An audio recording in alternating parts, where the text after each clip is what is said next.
Welcome back to Infidelity Tales Lab. We're incredibly grateful for your support. Before we begin today's tale, tell us, which city or country are you joining us from? We love connecting with our global audience. Now, let's dive into today's story. Mitchell Bruce's fingers drummed against his mahogany desk as he reviewed the quarterly reports. Each tap echoed his grandfather's words from 20 years ago. Never trust anyone completely with your legacy, son. Not even family. The CEO suite of Bruce Medical Technologies showcased the company's evolution from his grandfather's humble startup to a billion-dollar corporation. Framed patents lined the walls, testament to their dominance in cutting-edge prosthetics. Mitchell adjusted his Patek Philippe watch, a habit he developed when contemplating major decisions. His intercom buzzed. "Mr. Bruce, your wife Irene is on line 1. She wants to discuss the press release for the neural interface project. Put her through." Mitchell's voice carried the authority of someone who'd never known failure. "Darling," Irene's voice purred through the speaker. "The board loves our angle on the neural interface. Bridging humanity's future. It's perfect for the shareholders' meeting." "Good. Keep it vague. I don't want Apex or any other competitors getting wind of the specifics." "Of course." "Oh." And Tyler called. "He needs to discuss the university fundraiser tonight." Mitchell's jaw tightened. Their son's recent spending patterns concerned him, but appearances had to be maintained. "Tell him I'll see him there." "And Irene? Make sure Emma's wearing something appropriate. Last time she looked more ready for a college party than a fundraiser." "Already handled, dear. Our daughter will be perfect tonight." The call ended, and Mitchell returned to his reports. The neural interface project would revolutionize prosthetic technology, assuming they could keep it secure until the patent went through. A sharp knock interrupted his thoughts. Dustin Whalen entered, his face tight with concern. Mitchell had known Dustin since their prep school days back when Bruce Medical was just beginning its expansion. Now, as head of R&D, Dustin was one of the few people Mitchell trusted implicitly. "Close the door," Mitchell ordered, recognizing his friend's expression. "What's wrong?" Dustin ran a hand through his graying hair. "We've detected unusual access patterns in the secure servers. Someone's been pulling neural interface design files after hours." Mitchell leaned back, his expression neutral. "Our people often work late. Nothing unusual there. The login credentials belong to PR department computers." "Irene's department. She's working on the press package. She'd need reference materials." Dustin placed a tablet on Mitchell's desk. "These aren't publicity files, Mitch. They're detailed schematics, core architecture documents." And he hesitated. "Spit it out." "The files are being sent to an external server. We traced it. It belongs to Apex Innovations." Mitchell's fingers stopped drumming. "Bob Cummins was here last week. The charity gala." "Yes." "He spent an unusual amount of time talking to Irene. My wife." Mitchell's voice turned glacial. "Knows better than to discuss proprietary information." Dustin shifted uncomfortably. "There's more. The access pattern started 3 months ago, right after you promoted Jackson to head of cybersecurity." "Jackson?" Mitchell pulled up the company directory. "Wasn't he Irene's recommendation?" "He was. And he's been deliberately overlooking these security breaches." Mitchell stood and walked to his private bar, pouring 2 fingers of scotch. He didn't offer any to Dustin. "Tell me everything. Every login. Every file accessed. Every external connection." "And Dustin? Keep this between us. If anyone asks, you're reviewing standard security protocols." "What about Irene?" Mitchell took a slow sip of scotch, his grandfather's words echoing in his mind. "My wife is either being manipulated or she's betraying us. Either way, I'll handle it." "Mitch, if Bob Cummins is involved, I know his reputation. 3 companies in 5 years, all acquired under suspicious circumstances."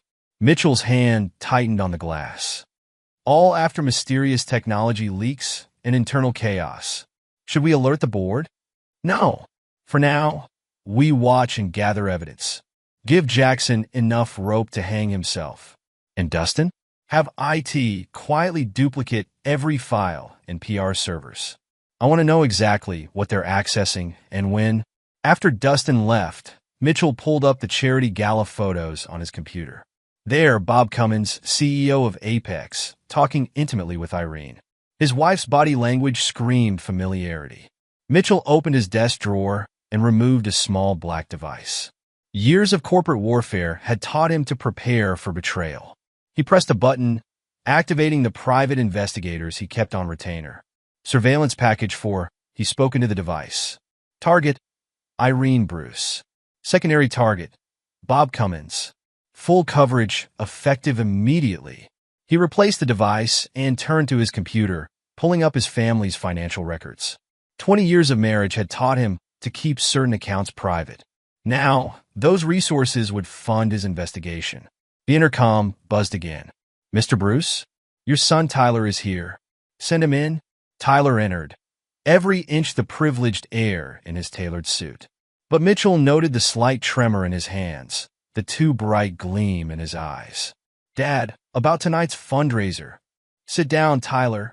Mitchell's tone made it clear this wasn't a request. Before we discuss tonight, explain the $50,000 missing from your trust fund. Tyler's facade cracked. There was this investment opportunity. Don't lie to me, son. Not ever. Mitchell pulled up his son's bank statements. The withdrawals align perfectly with major sporting events. You're gambling again. It's under control. I've got a system, like the system that put you in debt last semester. The debt that mysteriously disappeared. Mitchell watched his son's reaction carefully. Who paid it off, Tyler? I can't. Your mother? Mitchell's voice could have frozen hell. When? Tyler's silence was answer enough. Mitchell poured another scotch, his mind racing. Irene had access to certain charitable accounts. If she was embezzling funds to cover Tyler's gambling debts. Tonight's fundraiser, Mitchell said finally. You'll be there. You'll smile. You'll charm the donors.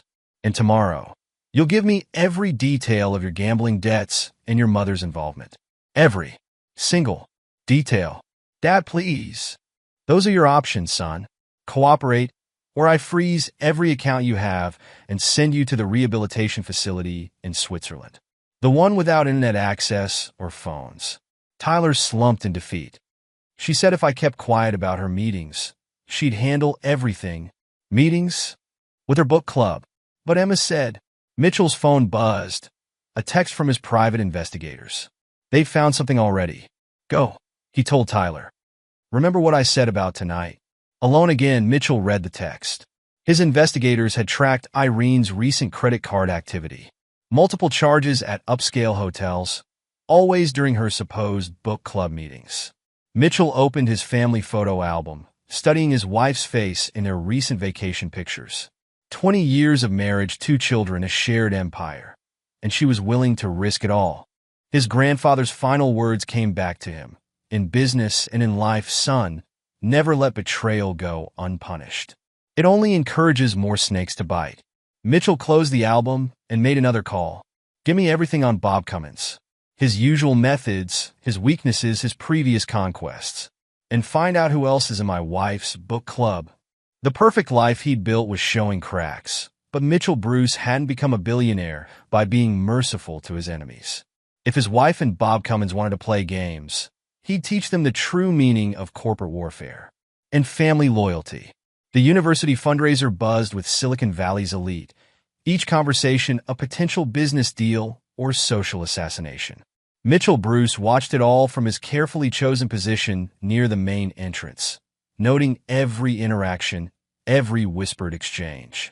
His wife Irene worked the room like the PR professional she was, her red designer dress drawing admiring glances. But Mitchell noticed something else. The slight tremor in her hand as she checked her phone, the way her eyes darted to the exit every few minutes. Mrs. Bruce is quite the social butterfly, remarked Gerald Thompson, one of Mitchell's board members.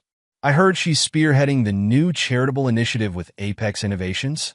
Mitchell's expression remained pleasant, but his mind raced. This was the first he'd heard of any initiative with Apex. Indeed, my wife has always had excellent instincts for beneficial partnerships. Bob Cummins certainly seems to think so. He was singing her praises at the country club last week. Mitchell excused himself and moved through the crowd, cataloging every detail. Irene disappeared again, clutching her phone. He gave her exactly 3 minutes before following.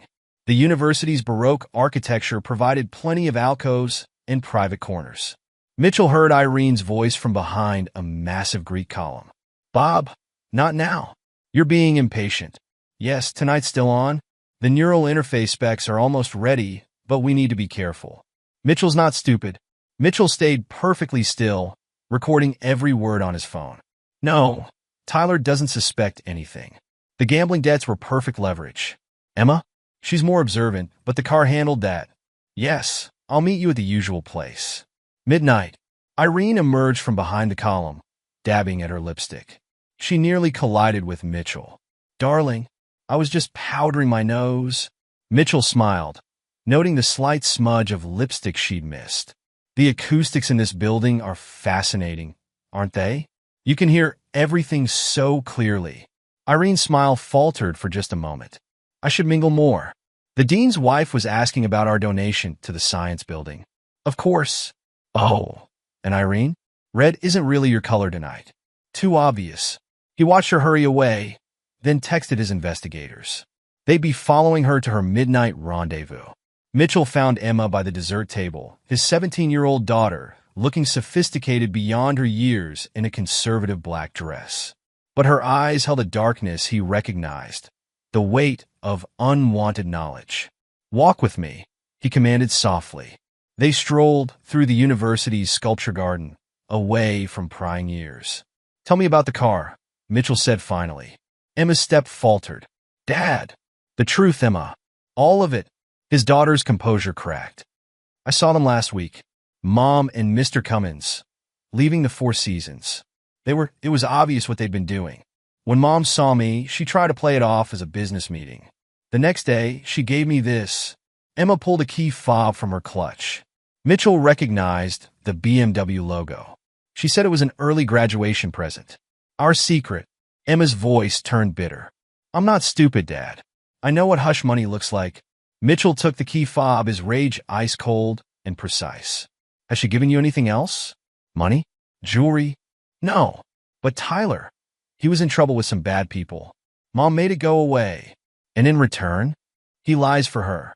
Says she's with him when she's really somewhere else." "Someone else?" Mitchell pocketed the key fob. "You've done well telling me this. Now listen carefully. Tonight, you'll continue playing the perfect daughter. Tomorrow, you'll show me every text, every email, every interaction you've had with your mother about this situation. What are you going to do?" Mitchell's smile was terrifying in its calmness. "I'm going to teach everyone involved a lesson about loyalty." Starting with Bob Cummins, they returned to the fundraiser. Mitchell watched Irene work the room, noting how she'd positioned their son Tyler near the bar. A calculated risk, keeping him visible but tempted. His phone vibrated. Another text from his investigators, this time with photos. Irene entering the Four Seasons. Bob Cummins following 10 minutes later. Hotel receipts. Room service charges. Mitchell forwarded everything to a secure server, then approached Tyler. "Having fun, son?" Tyler flinched, nearly spilling his water. "Dad, Relax. I'm not here to lecture. Tell me about the last time you covered for your mother." "Details, Tyler. Every single one." His son glanced nervously at Irene across the room. "She said you'd be angry, that it would destroy the family. The family is already under attack. The question is, whose side are you on?" Tyler broke, the words tumbling out. 3 weeks ago, she said she was having dinner with me, but she was meeting him. Mr. Cummins. She paid off Marco. I owe him money. A lot of money. This Marco. He's your bookie? Please, Dad. Name. Address. Contact information. Now. Tyler scribbled everything on a napkin, his hands shaking. Mitchell pocketed it. "Good boy. Now go dance with the dean's daughter. Keep smiling."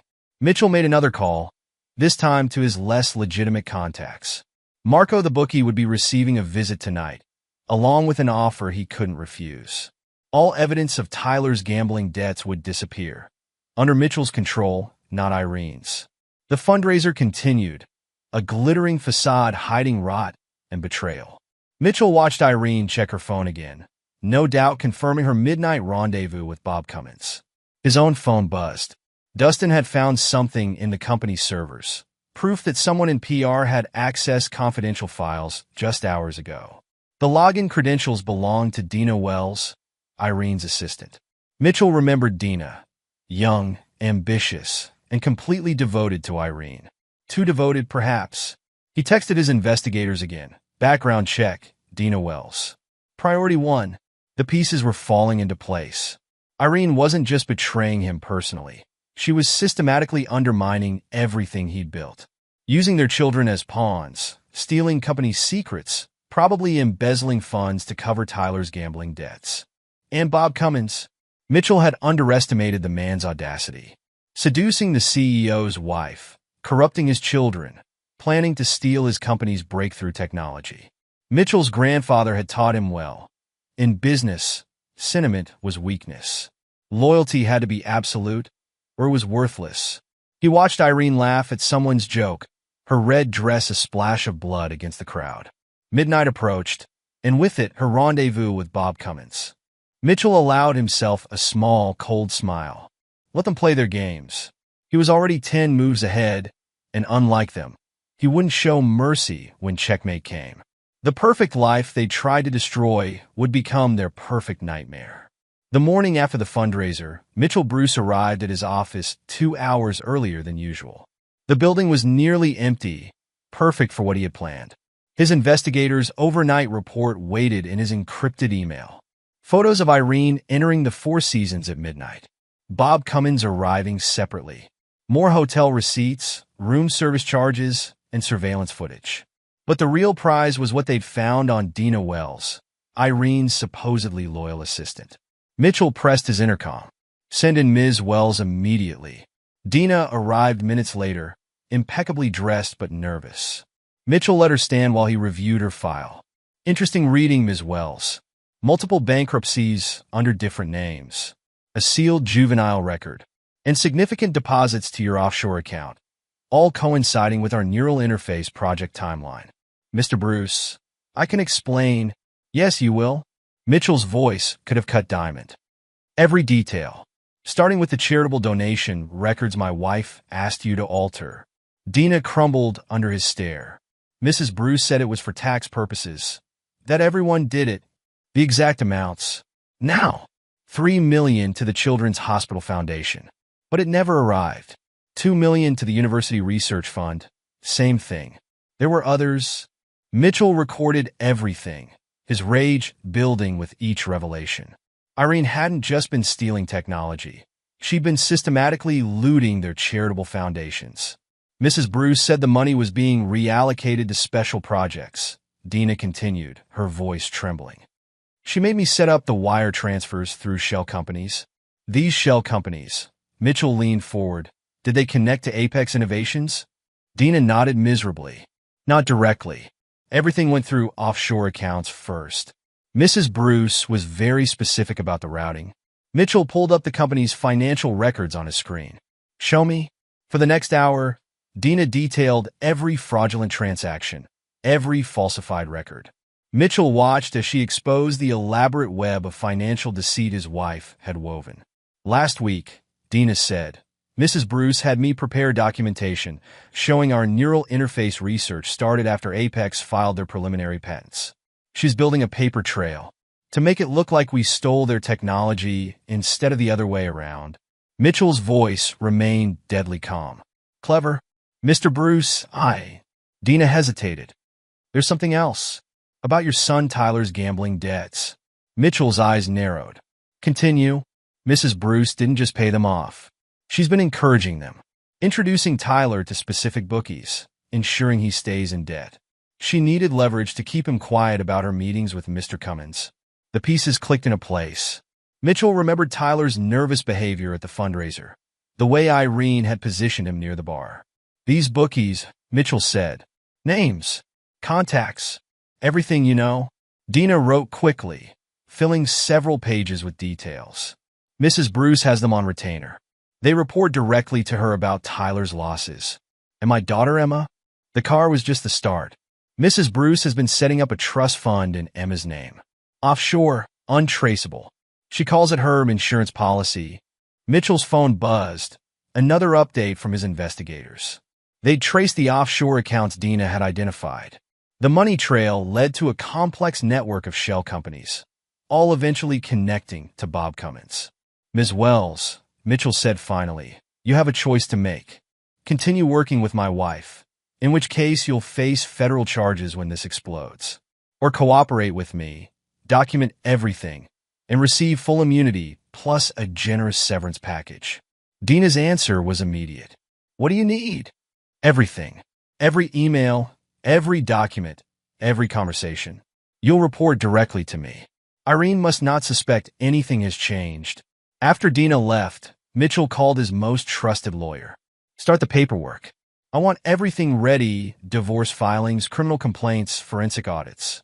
But nothing gets filed until I give the word." His next call was to a private security firm. "Full surveillance package on Bob Cummins. I want to know everyone he meets, everywhere he goes, especially his contact with Apex shareholders." Mitchell pulled up the company's stock records. Over the past 6 months, several shell companies had been quietly acquiring shares. Not enough to trigger regulatory warnings, but together they formed a significant block. "Sir?" His secretary's voice came through the intercom. "Your son Tyler is here." Mitchell checked the time. Barely 8 a.m. "Send him in." Tyler looked terrible, his expensive clothes wrinkled, his face pale. "Dad, I need to tell you something. About Mom and Mr. Cummins." "Sit down, son." Mitchell poured 2 glasses of water. "No alcohol this early. Tell me everything." "It's worse than you think," Tyler said. "Mom's been recording their meetings. Not just audio, video. She says it's insurance, but what?" "I overheard her on the phone with Mr. Cummins. They're not just stealing the neural interface designs. They're planning to take over Bruce Medical completely. Mom's been gathering dirt on board members, finding their weaknesses." Mitchell remembered the charity gala, how Irene had worked the room. Not just socializing, hunting for vulnerabilities. "How long have you known?" Tyler's hands shook as he reached for the water. "A few months. Mom caught me in a bad spot with the bookies. She offered to handle it if I helped her. Introduced me to new bookies, encouraged me to keep playing. Said she needed me in debt to keep me loyal. And you agreed?" Mitchell's voice could have frozen nitrogen. "I was desperate. The old bookies were threatening to break my legs. Mom said she'd protect me, that it was just business, that you'd never understand." Mitchell stood, towering over his son. "You betrayed this family for gambling debts? Your inheritance, your future, your integrity, all worth less than a bet." "Dad, please." "No more chances, Tyler. You have exactly one opportunity to salvage something from this disaster. You'll tell me every detail of your mother's plan. Every meeting, every conversation, every scrap of information. Then you're going to rehab the facility in Switzerland I mentioned. 6 months minimum. But my classes are meaningless compared to what you've done." Mitchell's voice softened slightly. "This is your chance, son. Redemption or destruction. Choose." For the next hour, Tyler spilled everything he knew. Irene's meetings with Bob Cummins, their plans to use the stolen technology, the systematic corruption of Bruce Medical's charitable foundations. When Tyler finished, Mitchell called his secretary. "Get the corporate jet ready. My son needs to reach Switzerland tonight." "Dad." Tyler looked broken. "I'm sorry. Actions have consequences, son. Remember that in rehab?" Mitchell handed him a burner phone. "This connects directly to me. You'll report weekly on your progress. Prove to me you can be trusted again." After Tyler left, Mitchell reviewed everything he'd learned. Irene's betrayal went deeper than he'd imagined. Not just an affair, but a calculated plan to destroy everything he'd built. His grandfather's words echoed again. Never let betrayal go unpunished. Mitchell opened his safe and removed a black ledger. His personal record of every favor owed, every piece of leverage he'd accumulated over decades in business. Time to start calling in debts. Bob Cummins and Irene thought they were playing a sophisticated game. Mitchell would show them the difference between amateur manipulation and true corporate warfare. The perfect life they tried to destroy would become their perfect nightmare. But first, he needed to gather more evidence, set more traps, and ensure that when he struck, the destruction would be absolute. After all, He hadn't built a billion-dollar empire by showing mercy to enemies or traitors. Mitchell Bruce's private conference room buzzed with focused energy as Laurel Becker spread financial documents across the table. Her reputation as a forensic accountant preceded her. She'd exposed 3 major corporate fraud cases in the past year alone. The pattern is sophisticated, Laurel said, tapping her tablet. Your wife didn't just steal technology. She's been preparing for a hostile takeover for months. Mitchell studied the complex web of transactions on the screen. Show me. These shell companies. Laurel highlighted several entries. They're all connected to Apex Innovations through a maze of offshore accounts. Bob Cummins has been accumulating shares in Bruce Medical Technologies, staying just under the reporting threshold. How much? Combined with the shares controlled by sympathetic board members? Nearly 28%. Laurel pulled up another document. But that's not the worst part. Look at these charitable foundation transfers.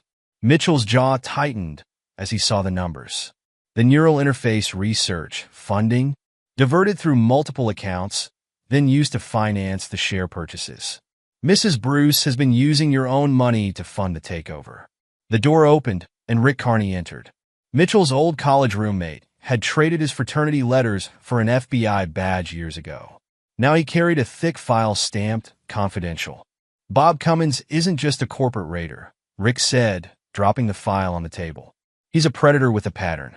3 companies in 5 years, all in medical technology. Always the same method. Seduce the CEO's wife, steal company secrets, then crush the business. Mitchell opened the file. Names: Medicore Solutions, 2019. Patricia Wilson, CEO's wife. Company bankrupted after their neural implant designs were stolen. Tech Health Industries, 2021. Sarah Martinez, CEO's wife. Lost everything when their prosthetic patents were compromised. Biosync Corporation, 2022. Jennifer Taylor, CEO's wife. Company collapsed after their research data was leaked. And now Irene. Mitchell's voice carried deadly calm. She's not just another conquest, Laurel interjected. The financial manipulation here is far more sophisticated than his previous operations. Your wife isn't just helping him. She's innovating his method. Mitchell turned to his R&D director, Dustin Whalen, who'd been quietly observing. The neural interface prototype? Ready? Dustin pulled up technical specifications on the main screen. We've embedded subtle flaws in the architecture. Nothing obvious, but catastrophic under real-world conditions. When they try to demonstrate it, it'll fail spectacularly. Mitchell nodded. And the real prototype? Secure with my most trusted team. We've compartmentalized the development. No one person has access to the complete design. Rick flipped through more pages in his file. Cummins is planning something big. His recent stock purchases, the technological espionage. It's all building to a major move. An investor's presentation, Laurel said, checking her tablet. Scheduled for next month. Apex is promising a revolutionary breakthrough in neural interface technology. Mitchell's phone buzzed, a text from his private investigators. They tracked Irene to another hotel meeting with Bob Cummins. Your wife doesn't know you're aware of anything, Rick said carefully. We could move now, have enough evidence for criminal charges. No. Mitchell's voice brooked no argument.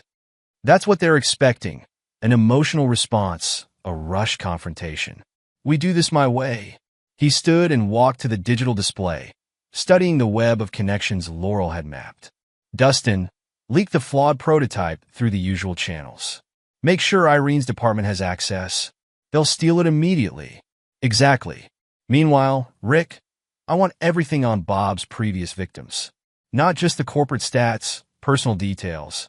How he approached them, what leverage he used, how he broke them. Rick nodded grimly. Already working on it. These women, they're not just betrayed wives. They're sophisticated business partners who got drawn into his web. Patricia Wilson was CFO before marrying the CEO. Sarah Martinez had 2 patents in her name. Like Irene, Mitchell mused. PR expert who married the CEO. Tell me about Jennifer Taylor. Interesting case. Rick consulted his notes. She actually approached Bob first, thinking she could play him. Ended up losing everything. Reputation, marriage, career. Last I heard, she was working as a consultant in Singapore. Get me in touch with all of them. Mitchell's tone made it clear this wasn't a request. They'll want revenge. Laurel looked up from her tablet. Mrs. Bruce has a meeting scheduled with the board next week. Topic listed as strategic partnership opportunities. She's laying groundwork, Dustin said, preparing them for Apex's move. Mitchell's phone buzzed again. Another update from his investigators. This time with audio. He played it on speaker. Irene's voice. The board's practically in our pocket. Mitchell trusts me to handle the PR, never checks the details. Bob Cummins, perfect. Once we announce our breakthrough, Bruce Medical's stock will plummet. Your husband won't know what hit him. Irene's laugh. He's so focused on his precious legacy, he can't see what's right in front of him. The children were a nice touch. Using Tyler's gambling to keep him quiet, buying Emma's silence with that car. Mitchell switched off the audio, his expression unchanged. Laurel, I want every financial transaction tracked. Every dollar, every share purchase. Rick, keep building the criminal case, but nothing gets filed yet. Dustin, the flawed prototype is ready whenever you give the word. Good. Mitchell checked his watch. Now, let's discuss the board members Irene's compromised. I want detailed profiles on each one. Their weaknesses, their pressure points, their vulnerabilities. For the next hour, they dissected the board's composition. Mitchell had dossiers on every member, information gathered over years of corporate warfare. Harold Thompson, he read from one file. 3 mistresses, 2 offshore accounts. Susan Chun, son with a cocaine habit, daughter involved in a hit-and-run cover-up. Michael Roberts, insider trading investigation buried 5 years ago. You knew about all this? Rick asked. Knowledge is power. Mitchell's smile was predatory. I keep files on everyone. Insurance. Laurel whistled softly as she reviewed the dossiers. This is better than what we normally get from official investigations. I didn't build a billion-dollar company by being naive. Mitchell turned to Rick. How long until you can arrange meetings with Bob's previous victims? Give me 48 hours. Jennifer Taylor's already in Singapore, but Patricia Wilson and Sarah Martinez are both on the West Coast. Perfect. Mitchell pressed a button on his phone. Send in Ms. Wells. Dina Wells entered, carrying more files. She'd been invaluable since turning against Irene, providing detailed documentation of every fraudulent transaction. Mr. Bruce, she said, I have the updated records you requested. Mrs. Bruce had me prepare a presentation for the board meeting. It's designed to make Apex look like a natural strategic partner. Show me. As Dina walked them through the presentation, Mitchell's strategy crystallized. He wasn't just planning to stop the takeover. He was going to destroy everyone involved. One more thing, Dina added hesitantly. Mrs. Bruce has been meeting with the company's major shareholders. Private dinners, golf outings. She's been persuasive. Mitchell's smile would have frozen hell. Oh, I'm counting on that. Every person she charms, every ally she thinks she's made. They're all threads in the web I'm weaving. Rick studied his old friend's expression. You're enjoying this, aren't you? They chose this battlefield, Mitchell replied. Now they'll learn why I've never lost a corporate war. The meeting concluded with clear assignments. Laurel would trace every financial connection. Rick would build the criminal case and contact Bob's previous victims. Dustin would manage the prototype deception, and Dina would continue feeding them information from inside Irene's operation. Mitchell remained in the conference room after everyone left, reviewing the evidence they'd gathered. His phone buzzed one final time, another text from his investigators. Target BC meeting with board member Roberts at private club. Target IB spotted entering same location 30 minutes later. Mitchell allowed himself a small smile. Let them plot and scheme. Every move they made brought them closer to their own destruction. He learned corporate warfare at his grandfather's knee, and the first rule was simple. When victory comes, make it absolute. Emma Bruce's hands trembled as she replayed the video on her phone. The afternoon sun through the beach house windows illuminated the unmistakable scene she'd captured. Her mother, Irene, locked in an intimate embrace with Bob Cummins. Delete it. Irene's voice carried deadly sweetness. Now, Emma looked up at her mother, noting the smeared lipstick, the slightly disheveled hair. Why? so you can keep destroying our family. Don't be dramatic, darling. Irene perched on the leather sofa, smoothing her designer dress. This is business. Adult business. Something you're too young to understand. I understand betrayal. Emma's voice shook with fury. I understand what you're doing to Dad, to the company. Irene's laugh tinkled like broken glass. Your father? The great Mitchell Bruce? She leaned forward. Let me explain something about business, sweetheart. Your father's time is over. He's too rigid, too obsessed with his grandfather's legacy. Bob and I are the future. You mean you and your lover are thieves? Such a harsh word. Irene opened her purse, withdrew a document. I prefer strategic partners. Speaking of which, Emma glanced at the paper. Details of a trust fund in her name. 7 figures, offshore accounts, completely untraceable. Your future secured, Irene said softly. All you have to do is delete that video and keep quiet about what you've seen. You're trying to buy my silence? Like you did with the cars? I'm trying to protect you, darling. When this is over, Bruce Medical will have new leadership. Your father. Irene shrugged elegantly. Well, let's just say his position will be diminished. You'll want to be on the right side of history. Emma stood, her phone clutched tight. I already am. She rushed from the beach house, tears blurring her vision. Behind her, Irene's voice carried a warning. Think carefully about your choices, Emma. Family loyalty cuts both ways. In her car, Emma's hands shook as she called her father. His response was immediate. Are you safe? Yes, Dad, I have something you need to see. Mom and Mr. Cummins, come to my office. Now. 20 minutes later, Emma sat in her father's corporate suite, watching his expression as he viewed the video. His face remained impassive, but his knuckles whitened on the desk. She tried to buy my silence, Emma said, placing the trust fund document beside him. Like she did with Tyler's gambling debts. Mitchell studied the document, his voice dangerously soft. Tell me everything. Emma recounted the beach house confrontation, her mother's threats, the attempted bribe. As she spoke, Mitchell's expression grew colder. You did well, he said finally. The video, the trust fund offer, it's all evidence. Evidence? Dad, what are you? A commotion outside interrupted them. Tyler burst in, his expensive clothes rumpled, his face desperate. Dad, I need help. The bookies. Mitchell's voice cut like a razor.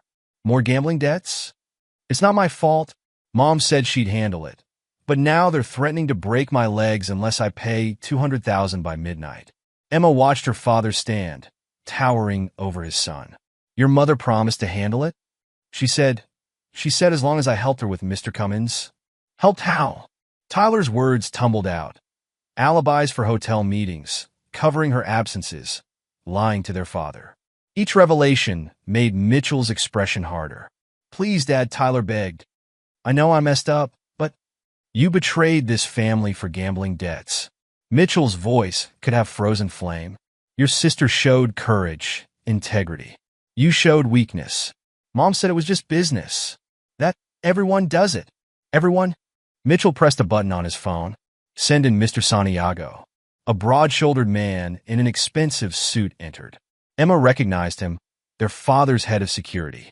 Take my son to the private medical facility in Switzerland, Mitchell ordered. 6 months minimum. No phones, no internet, no contact except through me. Dad, no. Tyler protested. You can't. I can and I will. This is your chance at redemption, son. Take it, or I'll let the bookies have their way with you. Emma watched as Mr. Santiago led her brother out, Tyler's protests fading down the hall. Was that necessary? She asked softly. Mitchell turned to her, his expression softening slightly. Your brother made his choices. Now he faces the consequences. He picked up her phone with the damning video. Just like your mother will. What are you going to do?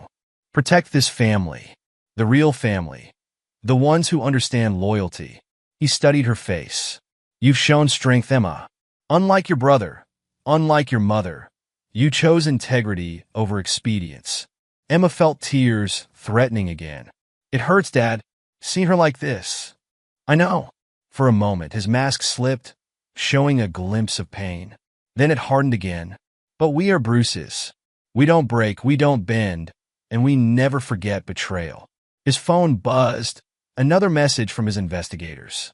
More evidence of Irene's meetings with Bob Cummins. More proof of their plans to steal Bruce Medical's technology. Go home, he told Emma. But first, transfer that video to my secure server. And Emma, be careful. Your mother is desperate now, and desperate people are dangerous. After Emma left, Mitchell reviewed the trust fund document she'd brought. Another piece of evidence, another thread in the web of betrayal.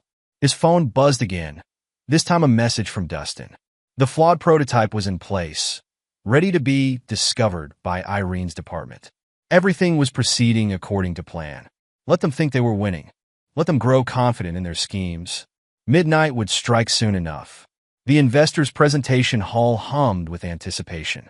Bob Cummins stood at the podium, his charisma working its usual magic on the assembled shareholders and media representatives. Ladies and gentlemen, he announced, today marks a revolutionary breakthrough in neural interface technology. Apex Innovations is proud to present the future of medical science. In the back of the hall, Mitchell Bruce watched silently. Beside him, Dustin Whalen shifted nervously. Any moment now, Bob launched into his presentation, showcasing the stolen prototype's capabilities. The technical specifications, taken directly from Bruce Medical's secured servers, drew appreciative murmurs from the crowd. As you can see, Bob continued smoothly. Our research team has achieved what others thought impossible. This technology will transform the prosthetics industry. Mitchell's phone vibrated.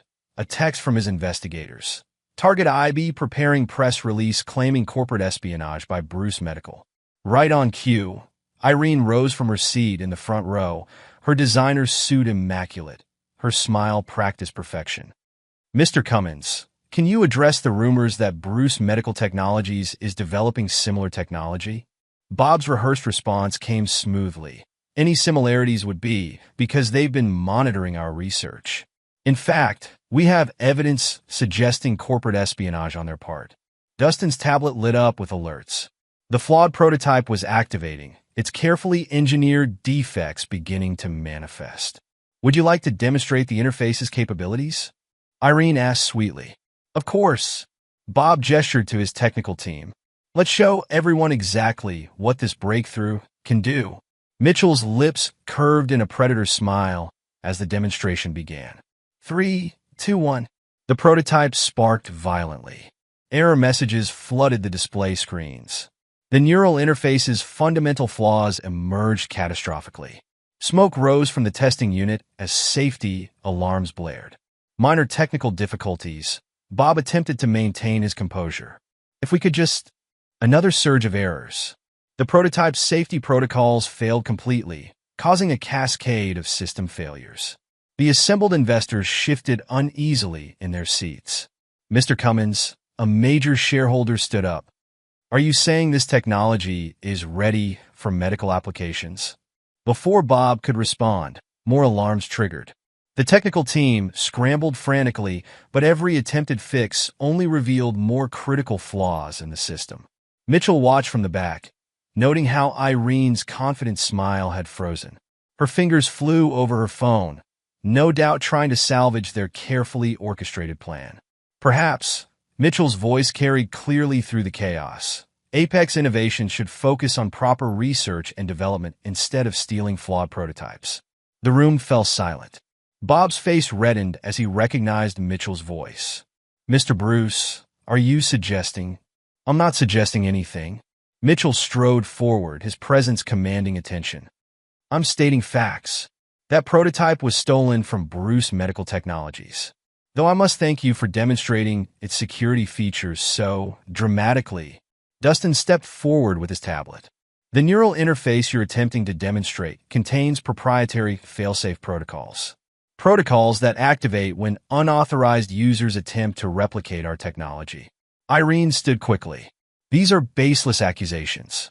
Our PR department has prepared a detailed response to Bruce Medical's corporate espionage. You mean your PR department, Mrs. Bruce? Mitchell's smile was arctic. The same department that's been accessing secured servers after hours? Interesting timing. The investors were muttering now, several already reaching for their phones to sell Apex stock. Bob tried to regain control of the situation. These are merely technical issues that any groundbreaking technology that can be easily proven false, Mitchell interrupted. Dustin, show them the access logs. The main screen displayed clear evidence. Login credentials, file transfers, all traced to Irene's department and Apex Innovations. Ladies and gentlemen, Mitchell addressed the crowd, what you've witnessed today is not a technological breakthrough. It's industrial espionage gone wrong. My wife and Mr. Cummins thought they could steal and replicate our research. They failed. Irene's phone buzzed continuously as investors began demanding explanations. She glanced at Bob, who had gone pale as his technical team confirmed the prototype was completely unsalvageable. If you'll excuse me, Mitchell concluded, I have a dinner engagement. Though I suggest any Apex shareholders contact their brokers quickly. Stock prices tend to plummet when corporate theft is exposed. He turned to leave, then paused. Oh, and Irene? Don't wait up tonight. I believe you have a girls' night planned with Sylvia Warner and Tammy Irwin. The color drained from Irene's face. Even this, her supposed social support network, was compromised. As Mitchell exited the presentation hall, chaos erupted behind him. Investors demanded explanations, journalists shouted questions, and Bob Cummins' empire began to crumble. Outside, Dustin joined him. That went exactly as planned. Almost. Mitchell checked his phone. New messages from his investigators confirming Irene's emergency meeting scheduled with Sylvia and Tammy. The night's not over yet. In his car, Mitchell reviewed the final pieces of his counter-strategy. The prototype's failure was just the beginning. His investigators had provided detailed files on Sylvia Warner and Tammy Irwin, Irene's closest confidants and supposed allies in her scheme. Sir, his driver interrupted, Mrs. Bruce is leaving the building.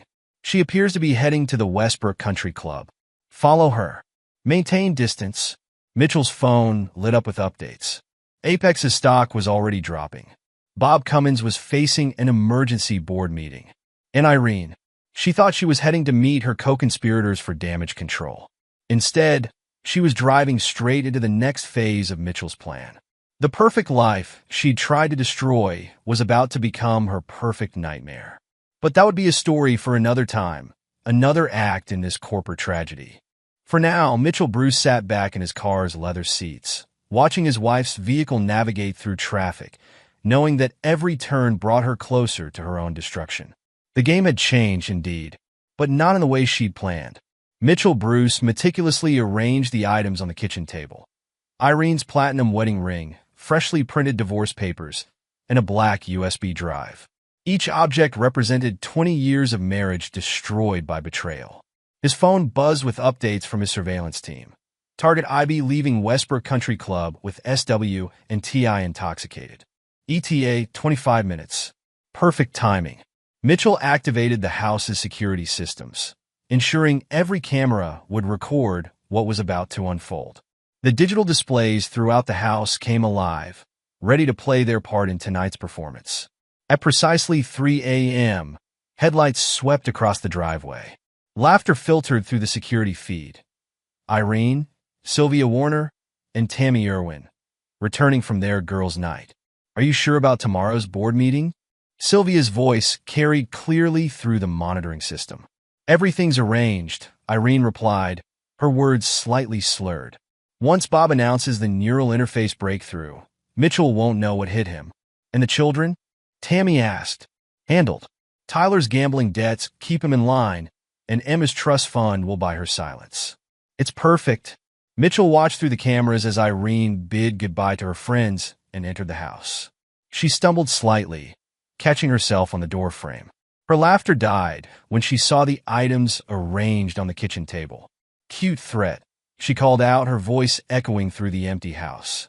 When no response came, she shrugged and picked up the USB drive. Really, Mitchell? So dramatic. She plugged it in her laptop, her manicured fingers tapping impatiently.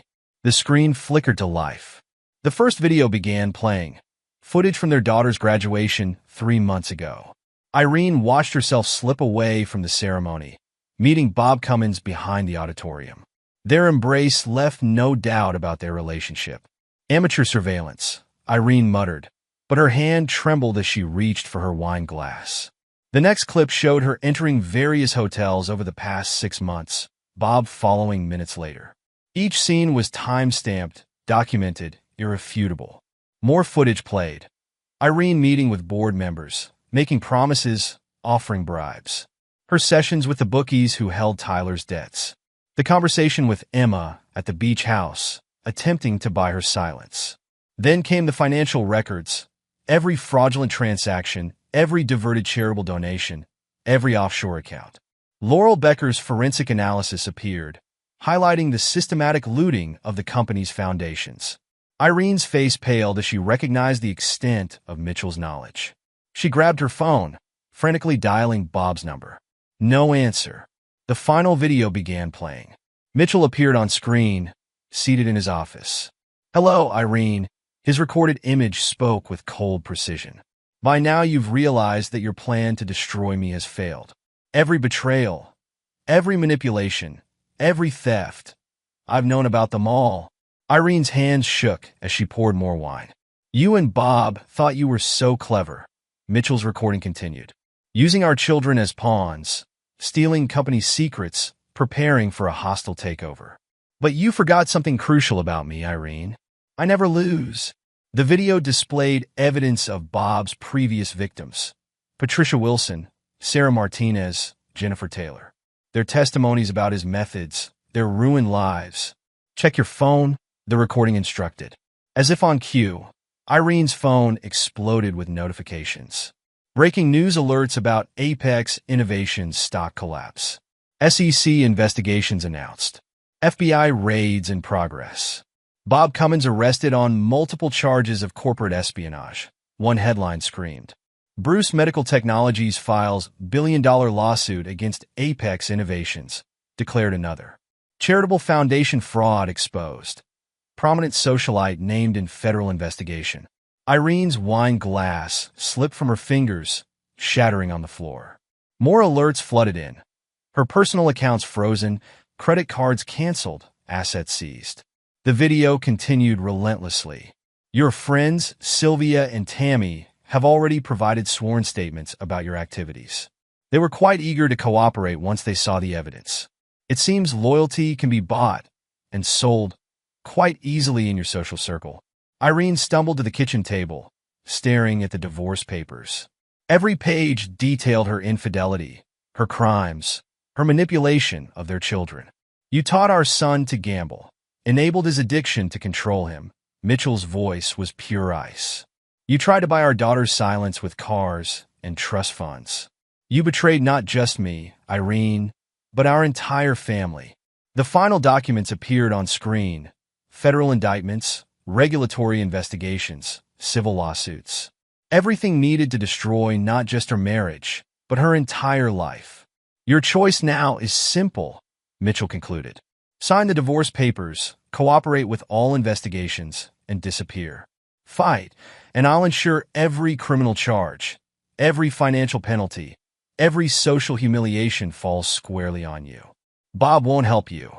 He's facing his own destruction. The screen went dark, leaving Irene alone in the kitchen. Her perfectly manicured life lay in ruins around her, as precisely engineered as the fake neural interface prototype that had destroyed Bob's credibility. She reached for the divorce papers with trembling hands. Her signature, usually so confident, wavered on each page. "Mitchell," she called out, her voice small in the empty house. "Mitchell, we can talk about this." No response came. Only her phone continued its relentless notification of her world's collapse. In his private office across town, Mitchell watched through the security feeds as his wife of 20 years signed away their marriage. Each signature represented another nail in the coffin of her ambitions. His phone buzzed updates from his team. Bob Cummins in FBI custody. Apex Innovations board calling emergency meeting. Media embargo lifted, stories breaking worldwide. Offshore accounts frozen by international authorities. Everything proceeding exactly as planned.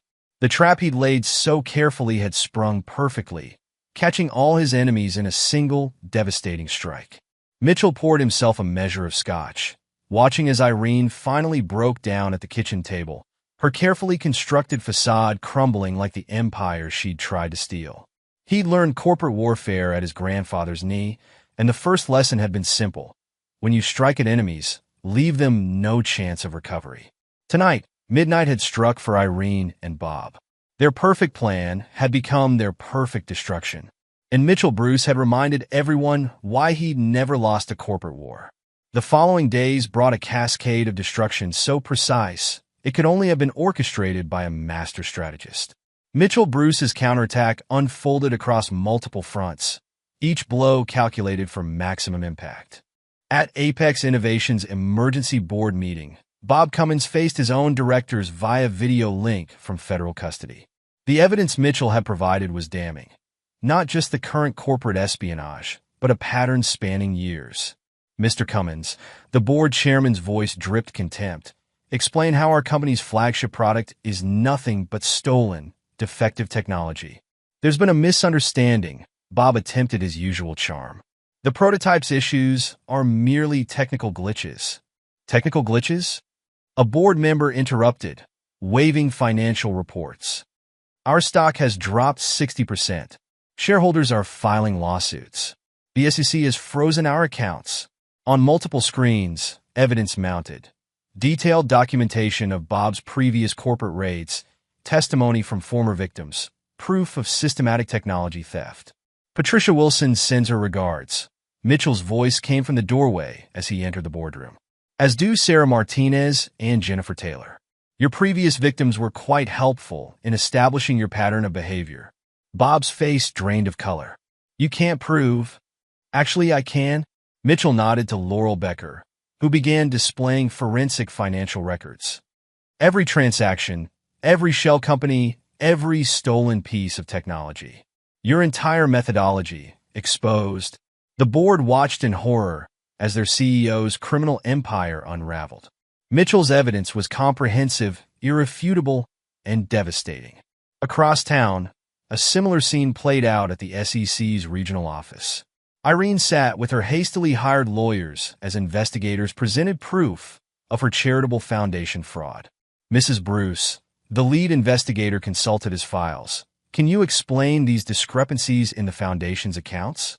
My client exercises her right to remain silent, her lawyer interjected. That's fine. The investigator smiled thinly. Ms. Wells has been quite cooperative in documenting every fraudulent transfer. Dina Wells, Irene's former assistant, had provided a detailed roadmap of the embezzlement scheme.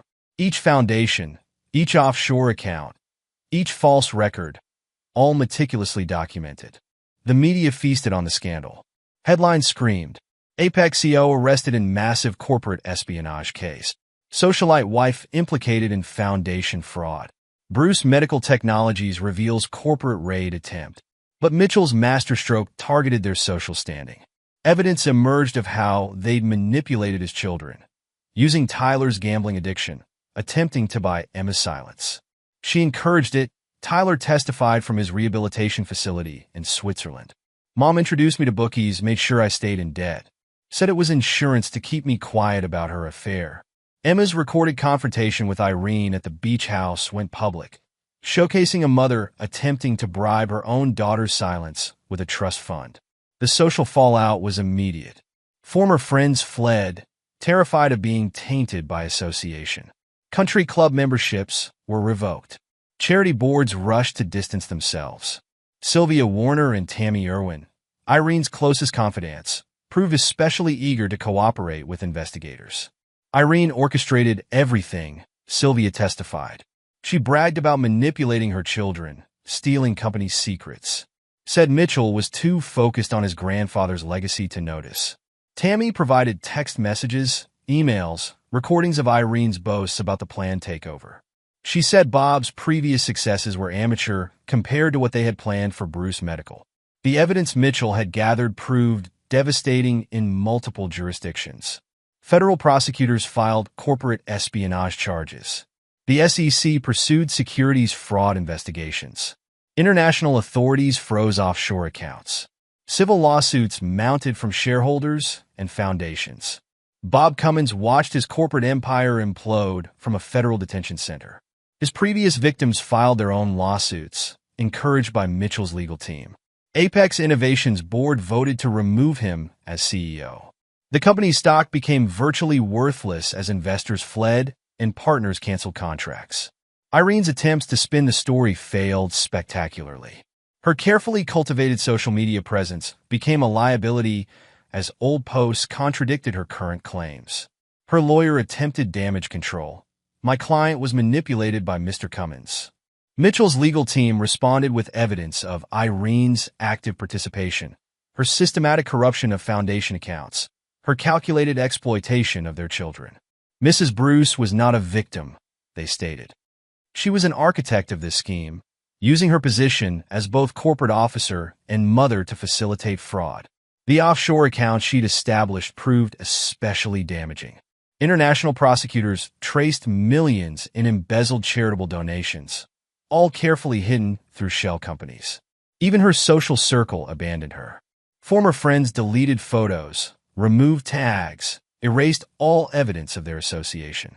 The same society that had once celebrated her now treated her as a pariah. I saw them plotting, a country club employee testified. Mrs. Bruce and Mr. Cummins would meet here, planning how to steal the company. She laughed about betraying her husband. Mitchell's reputation, in contrast, grew stronger. His handling of the crisis demonstrated both corporate strength and moral clarity. He protected not just his company, business analysts noted, but exposed a pattern of corporate predation that threatened the entire industry. The final blow came when evidence emerged of Bob and Irene's attempt to frame Bruce Medical for technology theft. They planned to claim we stole their research, Dustin Whalen testified, presenting documentation. The PR campaign was ready to launch, designed to destroy our reputation while they seized control. Instead, their own reputations lay in ruins. Bob faced federal charges that would keep him in prison for years. Irene's social and financial destruction was complete. Mitchell had orchestrated their fall with the same precision they'd planned their attack. Every aspect of their lives, professional, financial, social, systematically dismantled. This, he told his board, is how we handle betrayal at Bruce Medical Technologies. The message resonated throughout corporate America. Mitchell Bruce was not a man to cross, in business or in life. 1 year later, the grand ballroom of the Westbrook Tech Center hummed with anticipation. Mitchell Bruce stood at the podium, preparing to unveil Bruce Medical Technologies' genuine neural interface breakthrough. The audience represented a who's who of medical technology, investors, doctors, researchers, media, all eager to witness the innovation that had been worth such corporate warfare. Ladies and gentlemen, Mitchell began, his authority undimmed by the past year's battles. Today we demonstrate not just technological advancement, but the triumph of legitimate innovation over corporate theft. The presentation screens activated, showing the real neural interface prototype, light years ahead of the flawed version Bob Cummins had attempted to steal. In the front row, Tyler sat straight-backed in his designer's suit, 1 year sober. After intensive therapy in Switzerland, he'd returned to take charge of the company's new youth addiction support foundation. The Bruce Foundation for Recovery, he'd named it, transforming his own redemption story into hope for others. His gambling addiction, once Irene's leverage, had become his mission. Emma watched from beside him, her acceptance letter to Harvard Law School tucked in her purse. Her exposure of the corruption had sparked a passion for corporate law, turning betrayal into purpose. The neural interface represents more than medical advancement, Mitchell continued. It represents our commitment to ethical innovation, to corporate integrity, to family values that can't be bought or sold. The demonstration proceeded flawlessly. Medical experts marveled at the technology's capabilities, its potential to transform prosthetic medicine. This is legitimate brilliance, one researcher commented. Unlike Apex's stolen prototype, this actually works. Across town in a small apartment in Arizona, Irene watched the live stream on her laptop. Her designer clothes replaced by off-the-rack basics. Her social media empire reduced to blocked accounts and deleted contacts. Her phone showed unread messages from her last attempt to contact Emma. Irene, darling, please. I'm still your mother. Emma, sorry, Mom. Some clocks can't be turned back. Her counter-allegations had crumbled against Laurel Becker's forensic evidence. Every attempt to salvage her reputation had only revealed more proof of her culpability. Back at the presentation, Mitchell fielded questions about the company's enhanced security measures. We've learned valuable lessons, he acknowledged, about protecting innovation, about verifying loyalty, about recognizing betrayal before it destroys what we've built. The year had transformed Bruce Medical Technologies. Stock prices had soared after Mitchell's handling of the crisis. New partnerships formed as competitors recognized the value of alliance over antagonism. Tyler approached the podium to describe the Addiction Foundation's work. His voice carried the strength of hard-won recovery. My mother enabled my gambling to control me, he admitted openly. But thanks to my father's intervention, that manipulation became motivation to help others. Emma's contribution came through legal channels, working with prosecutors to expose similar schemes at other companies. Her witness statement had helped convict Bob Cummins on multiple federal charges. Mr. Bruce, a reporter asked, any response to criticism that your retaliation was unnecessarily harsh? Mitchell's smile could have cut diamonds. Family means everything, both blood and corporate. Betray either, and midnight strikes. Those weren't just words. They were a promise. The presentation concluded with announcement of new medical partnerships, research initiatives, charitable programs. Bruce Medical Technologies had emerged stronger, its reputation enhanced by Mitchell's decisive response to betrayal. At a private celebration afterward, Emma showed her father her phone. Another desperate text from Irene. She won't stop trying, Emma said softly. Mitchell studied his daughter's response. Sorry, Mom. Some clocks can't be turned back. You learned well, he told her. About consequences, about loyalty, about protecting what matters. Tyler joined them, his one-year sobriety chip visible on his watch chain. The foundation approved 3 new treatment centers today. We're helping people escape the same traps I fell into, turning our family's darkest moment into something meaningful. Mitchell watched his children with carefully concealed pride. They'd emerged stronger from the betrayal, each finding their own path to redemption. Emma through law, exposing corporate corruption. Tyler through recovery, helping other addiction victims. The company's reputation is stronger than ever, Dustin Whalen reported, joining their small group. The neural interface patent applications are proceeding smoothly. No one's even attempted corporate espionage since, well, they learned their lesson, Mitchell replied. About consequences, the celebration continued around them, but Mitchell's thoughts turned to the broader impact of his response to betrayal. Bob Cummins, once a feared corporate raider, now served time in federal prison. His pattern of seducing executives' wives and stealing company secrets had finally met its match. Irene's social ostracism was complete. Her former friends, like Sylvia and Tammy, had provided devastating testimony about her manipulations. Now she lived in obscurity, her attempts to rebuild her life thwarted by the comprehensive nature of her disgrace. Mr. Bruce? A young executive approached nervously. The board wanted me to inform you that the European expansion is ready to proceed. All partnerships have been thoroughly vetted, as per your new protocols. Mitchell nodded, satisfied. Every aspect of the company now reflected lessons learned from betrayal. Enhanced security, rigorous partner screening, zero tolerance for disloyalty. Later that evening, in his private office, Mitchell reviewed the day's success. The neural interface launch had exceeded expectations. The stock price hit new records. The Bruce name stood stronger than ever. His phone buzzed with one final update. A report from his security team tracking Irene's continued exile. She remained isolated, financially strapped, socially ruined. Just as he'd planned. Dad? Emma stood in the doorway, her Harvard Law acceptance letter in hand. Thank you for showing me what real strength looks like. Mitchell gazed at his daughter, seeing the future of his legacy. Not just in the company's success or the technological breakthroughs, but in the lessons taught about loyalty, consequence, and power. Remember what you learned, he told her. About protecting what matters. About the price of betrayal. Emma's smile showed she understood perfectly. She'd watched her father orchestrate the complete destruction of those who'd betrayed him. The lesson would never fade. The Bruce legacy continued, stronger for having survived attempted destruction.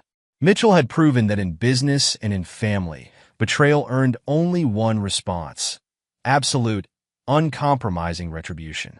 The perfect life Irene had tried to destroy had become something even stronger. A testament to Mitchell Bruce's unwavering principle. Family meant everything, both blood and corporate.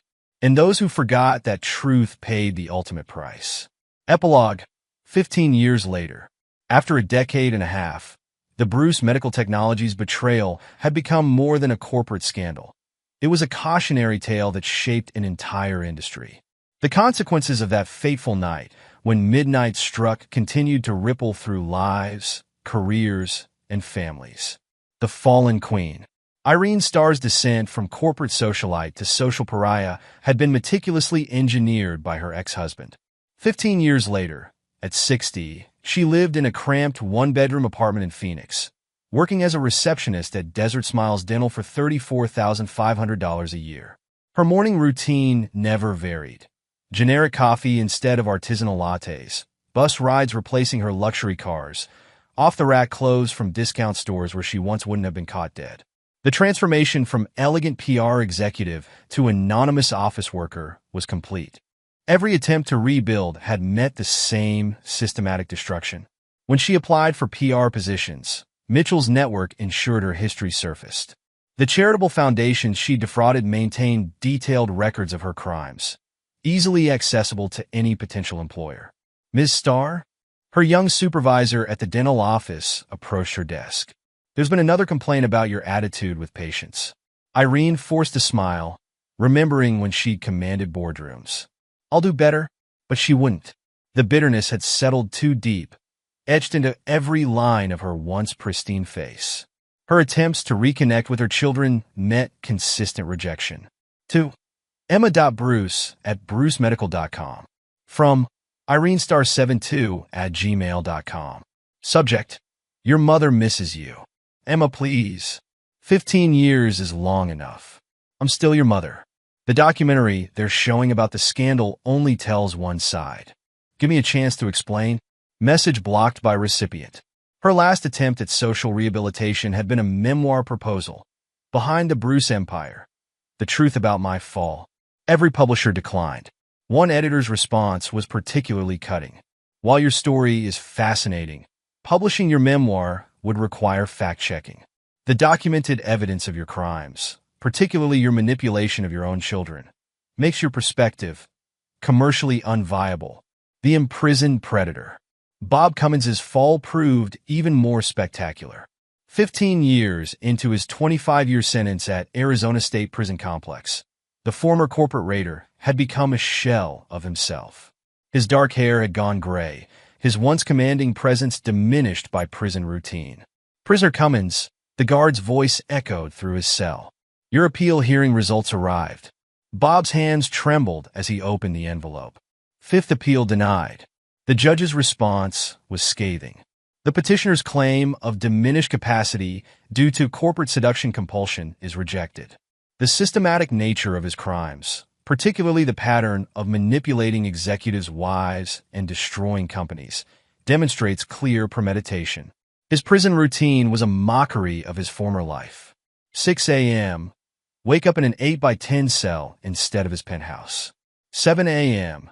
Cafeteria breakfast replacing 5-star restaurants. 8 a.m. Prison library, obsessively studying Bruce Medical's patents. 12 p.m. Mandatory therapy sessions where he ranted about Mitchell Bruce. 5 p.m. Writing endless appeals that went nowhere. 10 p.m. Lights out, alone with his memories of power. His former victims had turned his methodology into a seminar series. The Cummins Trap, Identifying Corporate Seduction Schemes. Patricia Wilson, Sarah Martinez, and Jennifer Taylor toured business schools, their presentations always ending with his prison booking photo. The Empire Builder.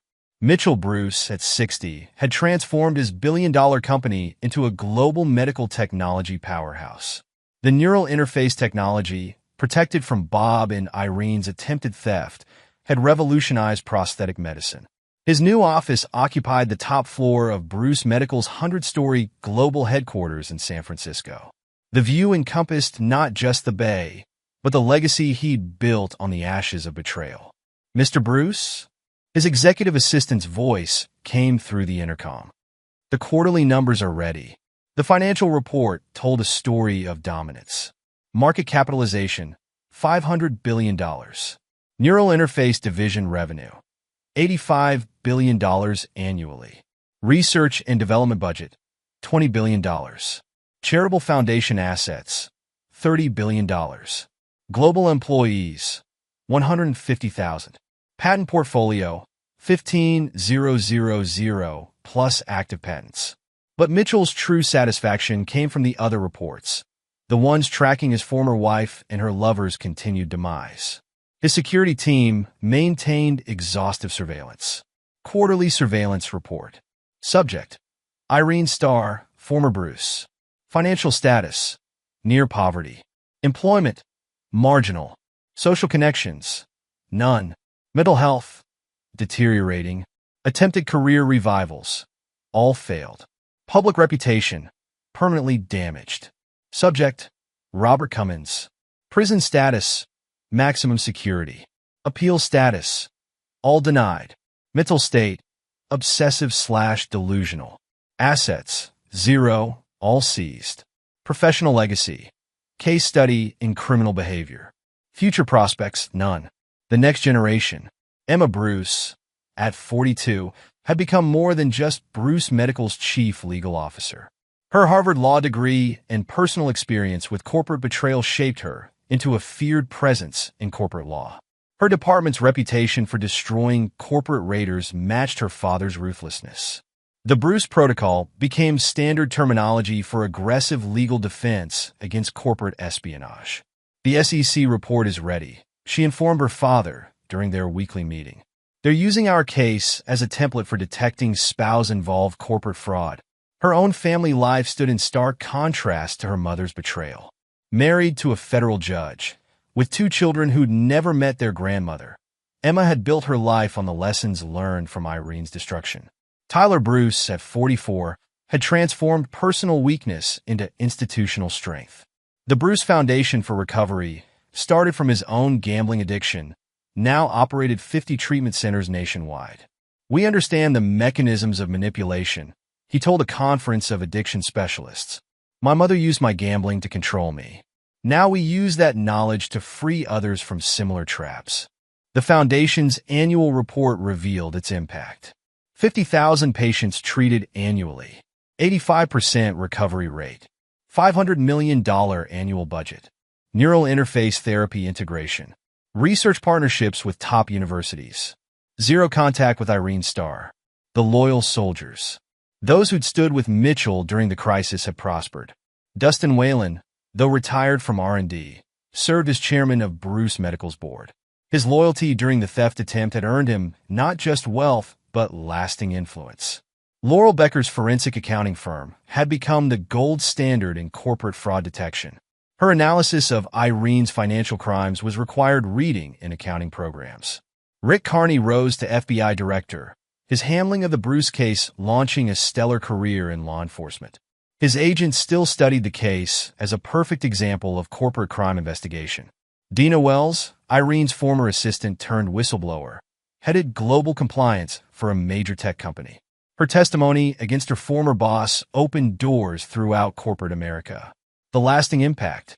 The Bruce Medical betrayal spawned an entire industry of corporate defense measures. The Cummins Protocol for detecting predatory CEOs. Bruce-level security for protecting corporate secrets. Irene's law requiring enhanced charitable foundation oversight. Mitchell's rule about swift, total response to betrayal.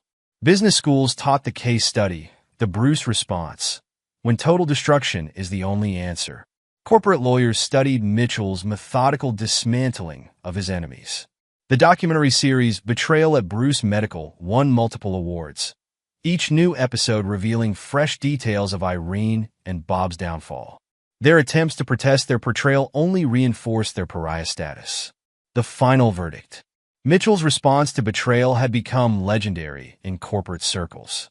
The message was clear: cross Mitchell Bruce and expect no mercy, no redemption, no second chances. In her Phoenix apartment, Irene watched her ex-husband accept another CEO of the Year award on TV. Her hands shook as she sipped cheap wine, remembering when she'd stood beside him at such events.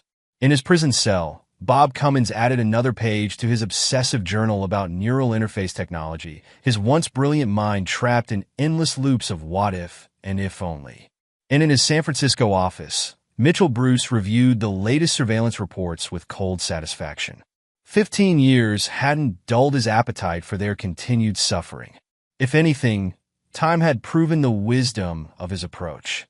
The Neural Interface Division has submitted names for the next-generation product line, Emma reported during their weekly dinner. Oh, Mitchell raised an eyebrow. They're suggesting the Vindication series. Mitchell allowed himself a small smile. The name was perfect. Technology that had survived theft attempts, corporate raids, and betrayal, emerging stronger for the crucible it had endured. Like the man who'd created it. The sun set over San Francisco, painting the sky in colors of victory. In Phoenix, Irene prepared for another night alone with her regrets. In prison, Bob counted the endless days of his sentence. And in his tower, Mitchell Bruce surveyed his empire, built on the absolute destruction of those who dared to betray him. Some debts could never be repaid. Some crimes could never be forgiven. Some clocks could never be turned back. And midnight, once struck, would toll forever. And there you have it. Another story comes to an end. What did you think? I'd love to hear your thoughts in the comments below. If you enjoy this story, consider joining our community by subscribing. It means the world to us. For more stories like this one, check out the recommended videos on screen. And I'll see you there.